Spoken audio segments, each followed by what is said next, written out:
Meet Tyrion. He is the hand of the king. This is his boss, King Bran. To pay for larger expenditures, Tyrion will write up a check or complete a wire transfer, reflecting good internal control policy. However, there are times when Tyrion only needs a small sum of money, for example to purchase ink and scrolls for the castle. To write a check for this expense would be time-consuming and excessive. Here is when Tyrion would make use of a petty cash fund.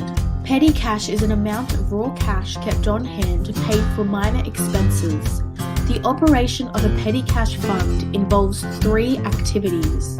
The first step is establishing the fund. It begins with King Bran writing a check for the amount of the fund. Next, the check is cashed and placed under the care of an employee as designated custodian. A journal entry must then be made to officially record the establishment of the fund.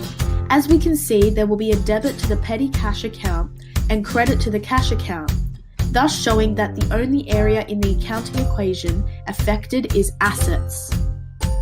After the fund has been established, we can begin making payments. This can be undertaken in 2 ways. Bronn the custodian can hand out cash directly from the fund and give it to Tyrion so he can buy ink.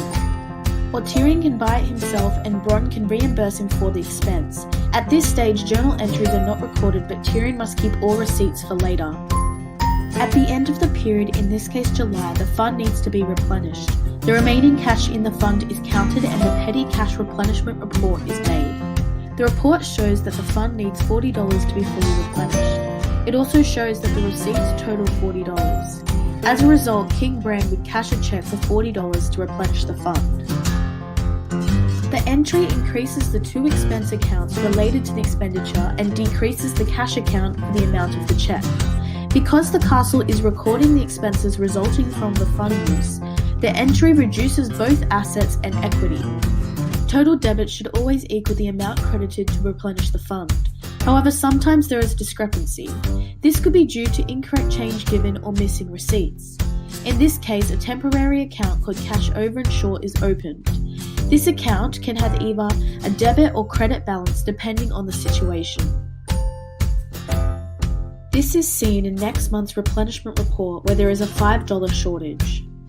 Here we see the shortage listed in the cash over and short account and the custodian reimbursing the shortage required. Thanks for watching, hope this helps!